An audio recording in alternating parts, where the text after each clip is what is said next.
There are many paths to liberation. Hello, all those beautiful faces. How we doing? How we doing? Stephanie checking in with another episode of Class Disruption. And today we're going to be talking about pandemic pods and micro schools. But before we get into it, I'd like to ask you to donate a few dollars towards my classroom. I started a nonprofit, Making History with Miss Edmonds, to support the work that my students do so I can continue to provide them with innovative curriculum and hands-on learning experiences. So the link for that is in the description down below via PayPal. Check it out. Anything you can give will be greatly appreciated and go towards a great cause. I'm also going to need for you to like this video. If you're new here, welcome. Hit that subscribe button and the bell so you get notified every time I drop a video. And of course, share this video. That is the most important thing that you can do. All right, let's get into it. Since school literally shut down last March, I'm sure you'll be hearing more and more about homeschooling, about online virtual charter schools, micro schools, pods, about funds following the family. And just like any issue in education, there's people who have opinions all across the spectrum. They're good, they're bad. So today we're going to explore all these different education options and all the hype surrounding them. We're going to start with an article that I saw Carrie McDonald tweet out, and I think it does a really good job of just defining what these different options are, giving some examples, and also starting to explore the issues surrounding them. And Carrie McDonald, she is a fellow at the Cato Institute. She also works at Fee Online. She wrote a book called Unschooled, and I just generally like her takes in the school choice arena. So she didn't write this actual article, but she's tweeting it out, so I'm paying attention. So let's check it out. So again, this is from the Boston Globe, and it's called Parents Who Can Are Hiring Teachers. Fed up with remote education, parents who can pay have a new plan for fall. Import teachers to their homes. This goes beyond tutoring. In some cases, families are teaming up to form pandemic pods, where clusters of students receive professional instruction for several hours each day. It's a 2020 version of the one-room schoolhouse privately funded, right? And I do like this comparison, the one-room schoolhouse. Because we're really going to see how these big, large school districts are having a hard time maneuvering this, but these much smaller school systems or individual charter schools or independent schools can adjust much more quickly. Weeks before the new school year will start, a trend is a stark sign of how pandemic will continue to drive inequity in the nation's education systems. But parents planning or considering it say it's an extreme answer to an extreme situation. And this really does kind of put out the two sides here. You have people saying, oh my goodness, this is going to cause more inequality. And then you have other people saying, it's our only choice right now. And how are you going to blame us for trying to do what's best for our kids? So we're going to get more into that. But let's get into like what these pods actually look like. So it just talks about how coronavirus is rising, how infection rates are rising, about how Trump is trying to get kids to go back to school, but parents are worried about the health risks. And they're weighing these different options. So we had lots of family discussions about what we wanted to do, and is it worth the extra pay? And we said yes, said Katie Franklin, who has a 7-year-old daughter and lives near Herdon in Northern Virginia. She is in talks with a few other families to hire a teacher to share. The estimated cost for each family is $500 per month. So what is that? $500 per month. So that's like $6,000 for the year, right? So, I mean, it's not super crazy expensive in terms of what you're going to be paying for some of these really elite independent schools, but still $6,000 is a large chunk of change. I mean, it's less than what I pay for my childcare right now for daycare. So it's got to be an individual family. decision for sure. Across the country, families are gathering with strangers in Facebook groups and friends over text messages to make matches. Teachers are being recruited, sometimes furtively, to work with small clusters of children. A Facebook group dedicated to helping families connect and learn how to do this drew 3,400 members in 9 days, with at least 7 local groups already spun off. And there's been lots of reports of this, of families making these groups on Facebook or other social media platforms, and then just like hundreds of families flocking to them in a very short period of time. This is a thing now, said Phil Higgins, a psychotherapist in Salem, Mass, who joined with 2 other families to hire a woman to create a pseudo summer camp for their 4 children this summer. They are now considering hiring this woman, who normally works as a school-based behavioral specialist, as a teacher for 40 hours per week during the school year. She would help the kids work through their school-offered remote learning. So this kind of is at least a balance to it. So these parents are paying extra for someone to help their kids through it, but they're not taking funds away from the schools because they're still attending their schools. It's just somebody to watch the kids and to work through their work with them because their parents have to work. And that's really my biggest concern is what about these parents who need to work? What's gonna, and they can't afford a babysitter, or they don't know about these options or haven't thought about these options. Especially because there's lots of powers that be that want to keep them hush-hush and don't want people to take these options. We wanted someone who could do a better job at homeschooling than we felt like any of us did. He said the cost would be about $1,300 per child per month. So this is a little bit more expensive than what that other family was discussing. This is more around what I'm paying for my son to go to daycare, a little bit more each month. So yeah, it can get quite expensive. And it's definitely out of the reach of a lot of working families, or it's gonna make them have to really, really go down to the wire during a time when one bill could put you over. And who's coming to save you? I don't know. The government doesn't seem like they can get it together. All right, but let's keep going. So in Lower Merion Township, a suburb of Philadelphia, Carrie Pestronk and her 2 sons struggled through remote learning in the spring.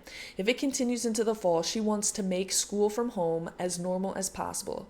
She's trying to recruit a handful of other children and a teacher, or perhaps some finishing college or graduate students, to teach from her basement. And this also makes sense too, right?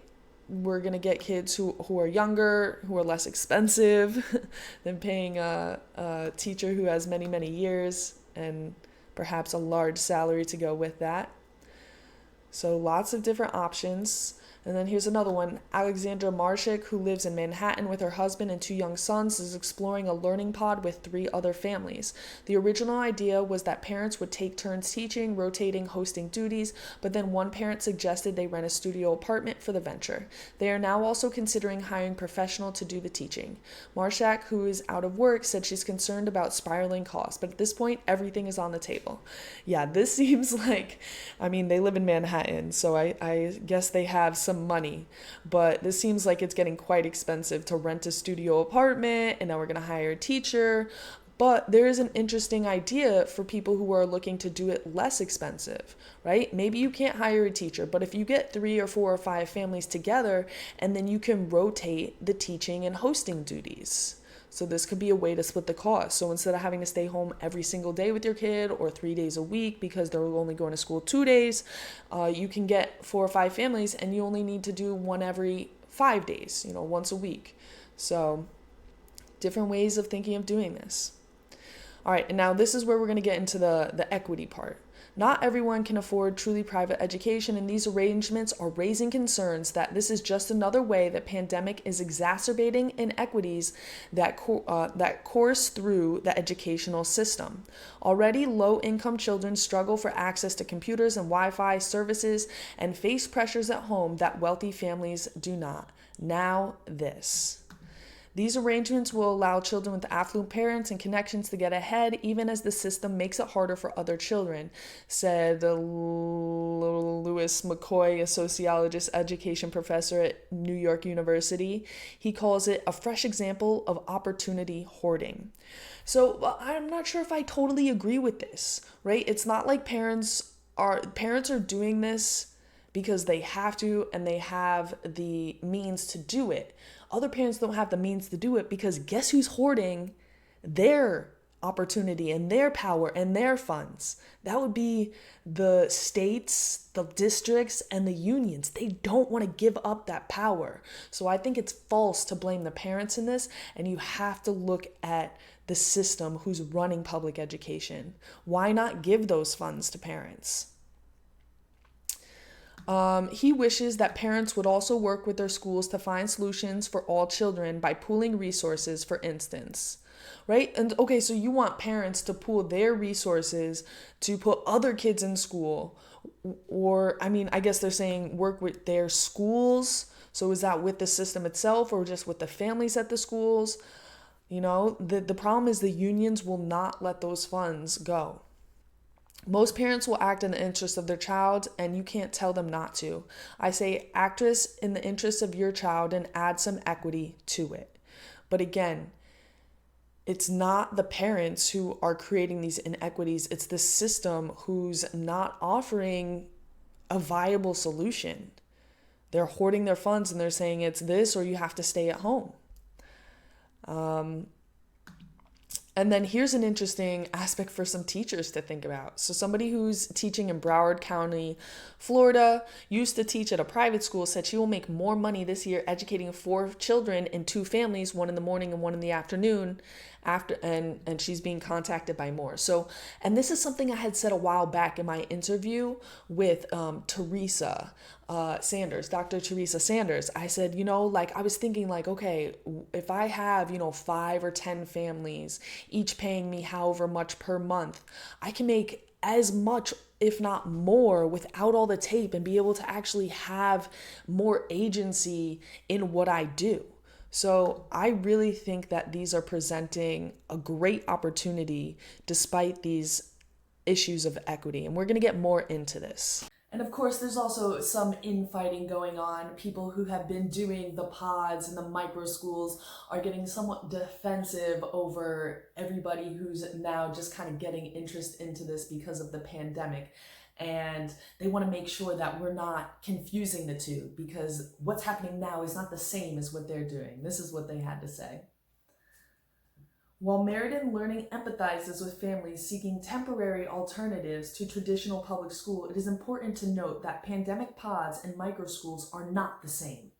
Our organization is concerned that the alignment of temporary pandemic pods with professional, long-standing microschools will hurt the authentic grassroots micro school movement, which has its roots in homeschooling and prides itself on its unique ability to establish meaningful, sustainable learning communities focused on whole child well-being. Our mission is to preserve the honor of that history, not to further inequity. Grassroots microschools serve a variety of children and families, including those in underserved areas and those whose needs are not being met by the current system. And then they say, see our resources about online. And to me, this is just so stupid. Okay, I understand, on the PR, on the one hand, they're trying to cover ourselves because of all this pushback. Oh, you're creating inequalities, inequities, and they want to say we're an alternative option for people who learn different and people of all different backgrounds. And that's definitely true. If you look into the movement, there is quite a bit of diversity. It's not just this wealthy white person's thing that's being done. There's lots of different options across the board, and I just think that they should be embracing this.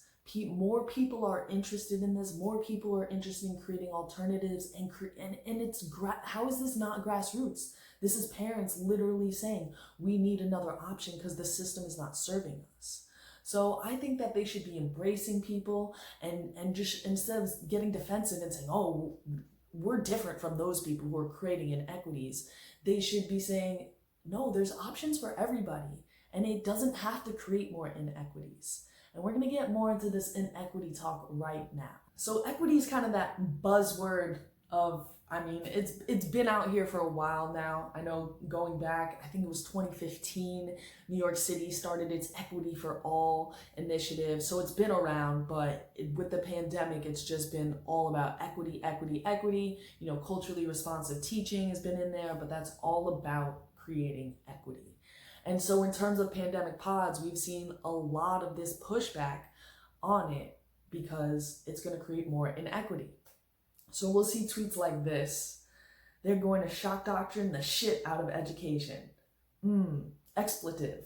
So this is a little less eloquent than some of them, but it really kind of captures that fervor, that intensity with which people are reacting to this movement. I had to look up shock doctrine because I wasn't exactly sure what that means, but according to Wikipedia, it's from a book called The Rise of Disaster Capitalism, put out in 2007 by Canadian Naomi Klein.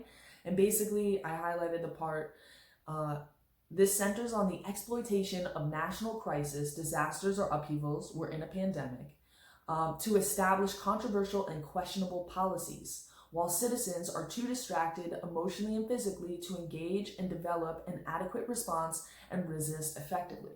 And now I do think that this applies to the pandemic in many ways. We are seeing lots of movement and policies being put in place, things being done by the federal, state, and local governments under these emergency orders that are questionable. But I don't think pandemic pods or microschools falls into that in any way, because it's not the government coming and putting this policy down on us. This is parents acting organically to do something. And it's kind of against policy rather than with policy. I guess you could be arguing that Donald Trump and the Trump administration is pro-school choice, so this is them and they're part of the movement.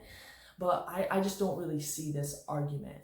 But let's look at a tweet that it gets a little bit more into the details and speaks more to these issues rather than just being like shock and awe. So right here, parents are posting job listings to pay teachers $120,000 per year, which is more than we get paid, to leave their public school jobs and teach in private school pods. This will ultimately damage our schools and entrench segregation and inequity.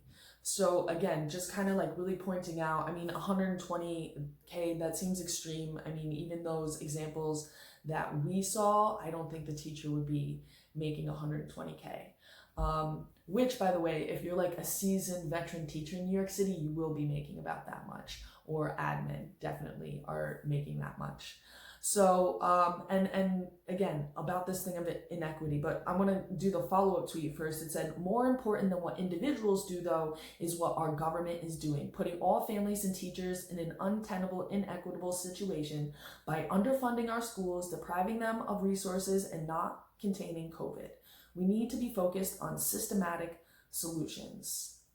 And I just find this to be so hypocritical. Like, you don't like what the government's doing. So individual people are coming up with solutions, but you're like, no. You can't come up with solutions. We just need the government to do better solutions. But it's like, the government's not really good at doing this kind of stuff. Now, I'm not saying that we shouldn't use the power and the resources of the federal government to help do things that can benefit broad swaths of people, whether that be at the city, the state, or the national level. But I don't think it's fair to kind of like pit individuals and government action against each other, because really the government is supposed to be a reflection of individuals. So, and if individuals are coming up with a solution that the government's unable to, just by the nature of how it's set up. Like we said, we have this entrenched power structure that's contained by brick and mortar buildings. And then you have the union power. And it's like, if we can't use this old traditional structure, then how is the system supposed to come up with an answer? Because you can see these decentralized systems where you can use a small space, that's what we need, right? To create these bubbles of people that don't have to interact. And just the way the current system is, it doesn't work. We need more choices. And that's pretty much what I said in my reply back. I said, more choices are better. Plenty of examples of people doing this type of thing on a budget, as well as by using online resources and rotating the parent leading the pod. And we're actually going to talk with a parent from New York City. I'm going to it's going to be in two parts because it was quite a long conversation with just the BX mom. And that's going to be coming out this week. Like I said, 2-part series about how a single mom from the Bronx makes it happen for her daughter.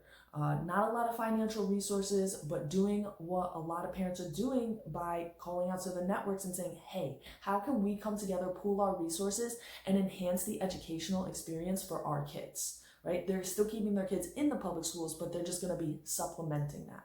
So before we get out of here, I really just want to reemphasize 2 points. The first point is that difference in the ability of schools to meet the needs of their children. We're really seeing the traditional government schools, large school districts being unable to respond in the way that these smaller school districts, independent schools, charter schools, small networks are able to respond to the needs of their students.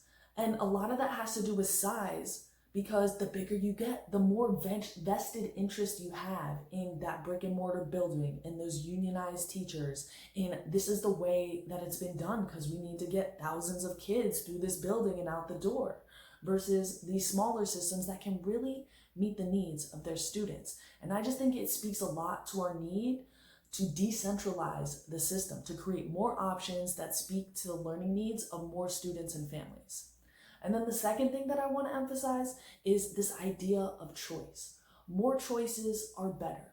Now, of course, with choice, there's always going to be inequity, because when you allow people to choose, they're going to try different ways, and some are going to be more successful than others. Now, of course, we do as a society need to figure out, where does the social responsibility come in so that we don't let one fall too far out the bottom, right? Too wide of inequality gaps are bad.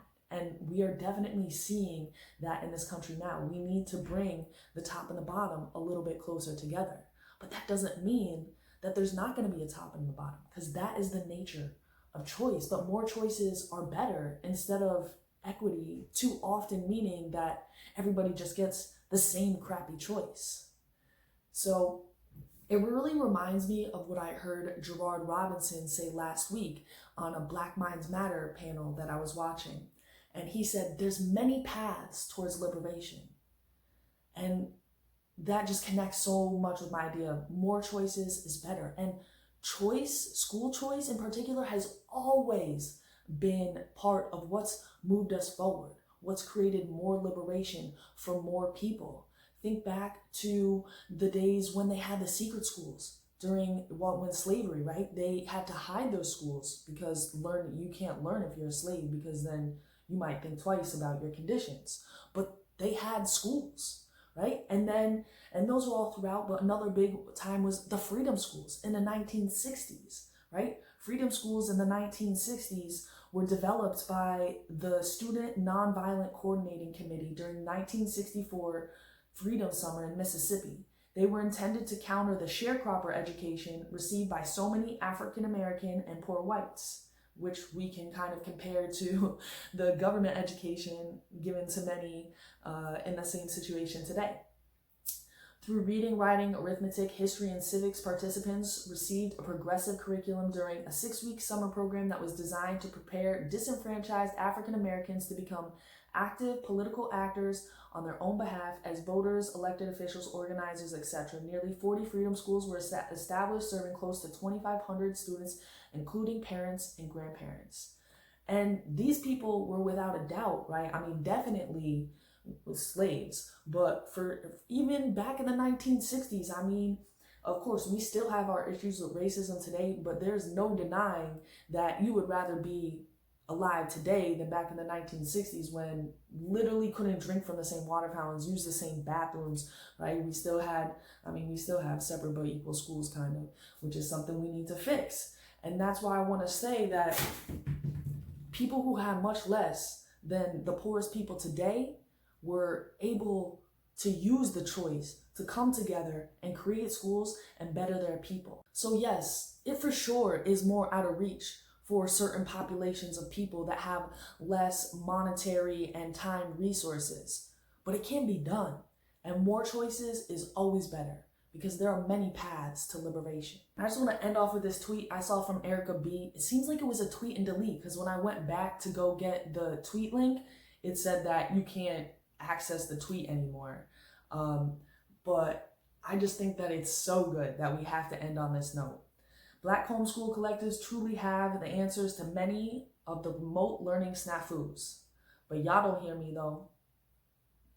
And sometimes it do. It feels like I'm screaming at the top of my lungs, but nobody want to listen, or they just want to point fingers and tell me I'm a bad person. But that's all good.